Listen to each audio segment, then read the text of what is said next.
안녕하세요. 부자된 매직TV 시청자 여러분. 오늘도 이렇게 소중한 시간을 내오시고 제 영상을 시청해 주셔서 감사합니다. 오늘은 2024년 11월 21일 저녁 시간입니다. 오늘 나눌 주제는 엔비디아의 성장 둔화 그리고 SXL의 투자 전략에 대한 제 생각을 간단하게 한번 말씀드려보고자 하는데요. 해당 내용을 토대로 위기 속에서 찾는 기회라는 그런 주제로 한번 여러분들과 나눠보려고 합니다. 여러분, 오늘은 인공지능 시대를 이끌어 나가는 이제 핵심 기업이죠. 엔비디아의 성장세가 주춤할 수 있다는 소식을 가지고 왔습니다. 뛰어난 실적에도 불구하고 주가가 하락하고 있고요. 차세대 칩인 블랙웰의 생산 문제까지 더해지고 투자자들의 우려가 정말 커지고 있는데요. 하지만 이러한 상황 속에서도 우리는 여전히 투자 기회를 찾을 수 있겠죠. 오늘은 엔비디아의 현 상황을 분석해보고 IC 반도체 지수, SXL의 투자 전략에 대해서 한번 저와 함께 보시죠. 우선 해당 내용을 말씀드리기 전에 세계 주요 증시 현황에 대해서 한번 살펴보도록 하겠습니다. 다우산업 43,408.47포인트로 플러스 0.32% 상승했고요. 나스닥 종합 18,966.14포인트로 마이너스 0.11% 하락. S&P 500은 5,917.11포인트로 보합이었습니다. 니케이, 항생, 프랑스는 하락을 했고요. 반면에 상해 종합, 영국, 독일은 상승을 했네요.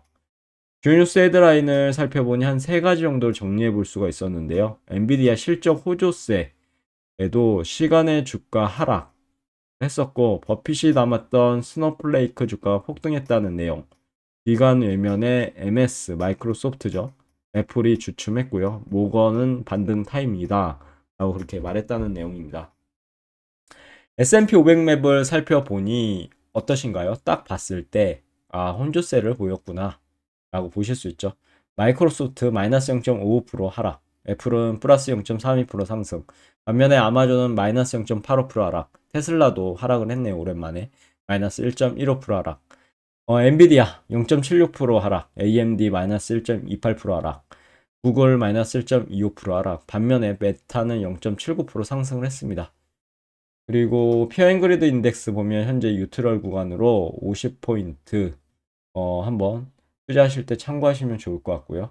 그럼 본격적으로 오늘의 내용, 엔비디아 빛과 그림자 사이에서 흔들리는 이유라는 주제로 제 생각을 말씀드려보고자 합니다. 코파일럿 통해서 그려달라고 했더니 이렇게 그려주더라고요. 뭔가 음산한 그런 분위기가 느끼는 그림을 그려주는데 한번 보시죠. 엔비디아 월봉 차트를 들고 왔습니다. 145.87달러로 마이너스 0.77% 하락을 했죠. 월봉 보면 그러나 직전 정고점을 양봉으로만 돌파했죠. 결과적으로 나 상승할 거야 라는 그런 시그널을 나타냈는데 상승을 하다가요 조정을 받을 때 돌파한 자리까지 내려오는 것도 정상적인 조정입니다. 그리고 여기를 만약에 더 내려오게 되면 20선, 10선, 20선까지도 내려올 수 있다. 충분히. 그런 내용 머릿속에 넣어두시고 투자하시면 좋을 것 같고요. 만약에 어느 정도 상승을 한다고 해도 무작정 올라가는 주식은 없습니다. 이런 조정에 대한 부분도 꼭 반대급부적인 성격으로 머릿속에 넣어두시고 투자하셔야 되겠죠. 엔비디아는 3분기 실적에서 놀라운 성장세를 보여줬습니다. 오늘 7시, 8시 정도에 발표를 했죠. 뭐, 그다지, 어, 어, 그렇게 안 좋지 않았거든요. 좋았는데요. 예측한 것보다 좋았는데, 그런데 주가는 하락을 했습니다. 시간에서요. 하지만 투자자들은 왜 주가 하락을 걱정하고 있을까요? 한 세 가지 정도로 말씀드려보고자 합니다. 블랙웰의 생산 문제, 성장세의 둔화 우려, 인공지능의 거품론입니다. 크게 세 가지죠. 우선 차세대 칩인 블랙웰의 수율 문제가 있는데 엔비디아의 성장에 큰 걸림돌이 될 수 있고요. 물량률이 높다는 것, 생산 비용 증가와 함께 공급 부족으로 이어져 매출 감소로 이어질 수 있기 때문이고 또 발열 문제도 언급이 됐죠. 그리고 엔비디아는 4분기 매출 전망치를 발표했지만 이전과 같은 고속 성장세를 유지하기는 어려울 것이라는 신호도 보냈고 인공지능 시장이 과열되면서 거품이 꺼질 수 있다는 우려도 제기되고 있습니다. 속속들이. 클라우드 서비스 제공업체들이 인공지능 서비스를 제공하면서 엔비디아 칩에 대한 의존도를 낮추려는 움직임을 보이고 있기 때문이죠. 아마존도 그렇고요. 얼마 전에 제가 말씀드렸죠. 그리고 위기 속에 찾는 기회라고 한번 적어봤는데 IC 반도체 지수와 SXL. 그럼 이런 상황에서 엔비디아의 성장 둔화는 이제 단기적으로 투자 심리를 위축시킬 수 있을 것 같습니다. 하지만 여기에서 말하고 있는 나 이제 상승할 거야 라는 부분과 단기적인 관점에서 반도체 산업 전체의 성장 가능성에 대한 확신이 어떻게 보면은 이 결국은 엔비디아가 이제 성장 둔화를 이겨내는 시점이 올 겁니다. 이거 거품론이 아니라 진짜 실적을 내는데 이런 날도 올 거고요. 성장세 둔화라고 생각했는데 갑자기 엄청난 성장을 한다. 이럴 수도 있고요. 그거는 엔비디아 하기 나름이겠죠. 하지만 엄청난 기업인 엔비디아 돌파를 할까요? 결국은 제가 봤을 때는 어느 정도 이런 문제들을 해결하고 가지 않을까 싶습니다. 뭐 제 바램과 다르게 해결 못할 수도 있고요. 하지만 엔비디아가 뭐 못한다 그러면 차세대로 AMD나 그 다음에 뭐 인텔이라든가 뭐 서로 경쟁하면서 충분히 돌파할 수 있을 거라 생각합니다. IC 반도체 지수는 글로벌 반도체 산업의 성장을 추종하는 대표적인 지수라고 알려져 있죠. 이 지수에 포함된 기업들은 엔비디아뿐만 아니라 다양한 반도체 기업들로 구성되어 있죠. 한 기업의 단기적인 만약에 어려움에도 불구하고 결과적으로 분산 투자하기 때문에 안정적인 성장을 기대할 수 있다라는 게 제 그냥 지론이고요. SXL은 IC 반도체 지수를 3배로 추정하는 레버리지 ETF입니다. SXL에 투자하면 IC 반도체 지수가 상승할 때 더 큰 수익을 얻을 수 있겠다 해서 투자하고 있고요. 하지만 반대급부도 생각하셔야 되겠죠. 하락할 경우 손실폭도 어마무시하게 커질 수 있다. 3배 레버리지가 이래서 무섭구나 라는 부분도 머릿속에 넣어두셔야 됩니다. SXL에 대해서 월봉 차트를 가져와 봤는데요. 지금 안 좋죠.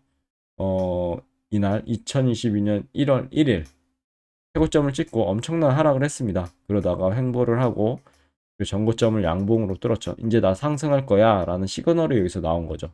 그러고 나서 조정을 받고 그리고 전고점 또 다시 하나 둘셋넷 5개로 뚫어버렸습니다. 진짜 상승할 건데 그러고 나서 조정을 받죠. 돌파한 자리까지 내려왔다가 다시 올라왔지만 좋은 이제 양봉이 나왔습니다. 전 음봉 다 잡아먹는 양봉 그리고 또 양봉. 하지만 안 좋은 음봉이 이렇게 나왔죠.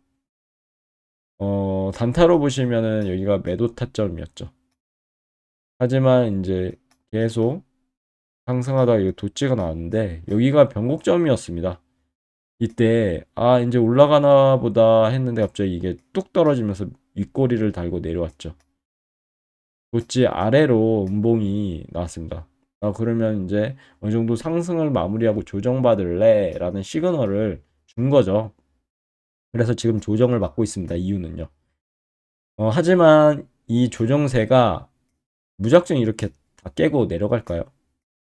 여러분 생각 어떠신가요? 저는 아니라고 보고 있습니다. 어느 정도 조정이 이루어지면 결국은 주가는 또 상승을 하죠. 지금 4차 산업혁명의 초입입니다. 그리고 AI 시대도 초입이고요. 결과적으로 빅테크 기업들이 엄청나게 지금 투자를 하고 있거든요. 인공지능에.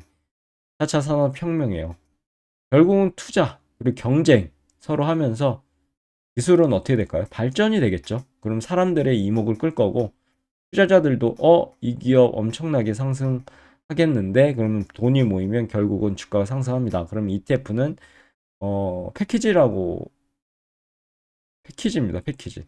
그러면은 종목들이 올라가면 올라가겠죠. 그래서 어느 정도 하락을 마무리하고 하나, 둘, 셋, 넷, 5개가 나왔죠. 한 묶음. 뭐 7개까지 나올 수도 있을 것 같아 보이는데 5개에서 만약에 이 다음 달이나 양봉을 이렇게 밑에서 저점에서 알아 올리는 양봉을 쏴준다. 그러면 이때부터 이제 다시 나 상승할 거야. 조정 끝났어. 라는 시그널을 주게 됩니다. 아직은 뭐 섣불리 이렇게 반등할 거다. 라고 말하는 건 좀 어폐가 있고요. 지금 하락이 계속 하고 있습니다. 이때처럼요. 어느 정도 하락을 마무리하면 올라가겠지만 현재까지는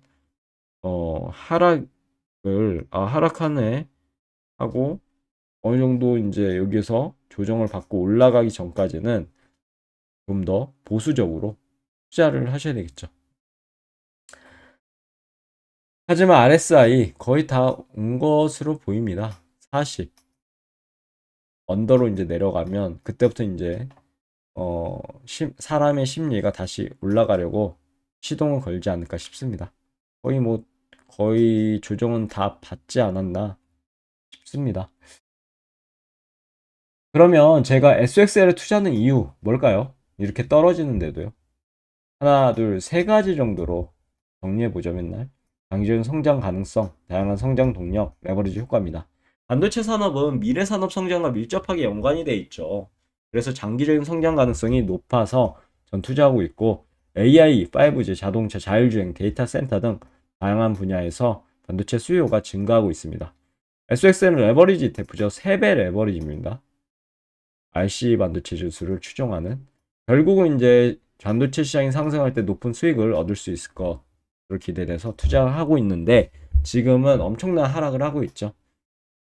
XXL의 투자 주의사항 머릿속에 꼭 넣어두셔야 됩니다. 그래서 레버리지 리스크죠.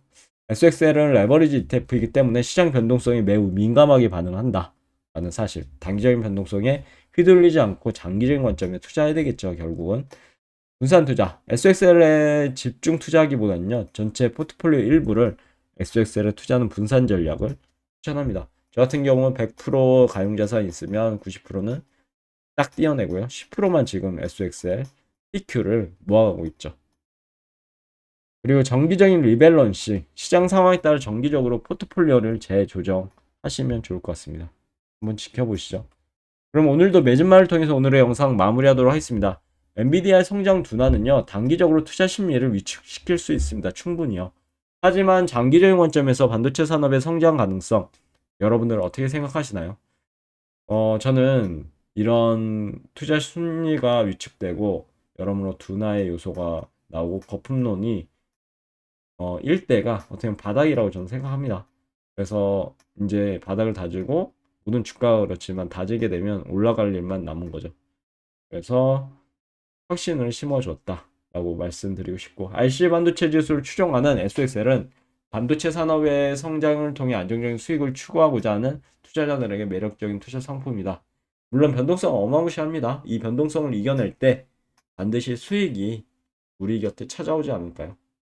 모든 주식이 그렇습니다. 쉽게 벌면 쉽게 쓰게 되죠. 하지만 노력을 해서 예측을 하고 공부를 하고 나는 이런 근거로 SXL이 우상향할 것 같아.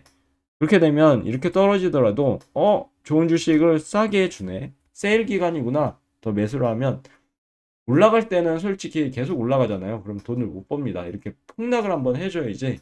이때 이제 매수했을 때 엄청난 상승하면서 자산이 증가하는 거죠. 레버리지 리스크를 꼭 고려하시고 아무튼 이런 부분 잘 생각하시고 신중하게 투자하셨으면 좋겠습니다. 투자는 항상 자신만의 공부를 통해서 확신이 있을 때 돌다리도 들겨보듯 건너듯 돌다리도 그렇잖아요. 엄청나게 튼튼하지 않겠습니까? 하지만 그래도 쾅쾅쾅 두들겨 보면서 건너면 진짜 튼튼한데 확신이 없게 되는 게 아니겠습니까? 그래서 신중하게 진행하셨으면 좋겠습니다. 오늘의 영상 여기까지고요. 내일도 더 좋은 콘텐츠로 찾아뵐 수 있도록 열심히 노력해 보도록 하겠습니다. 감사합니다.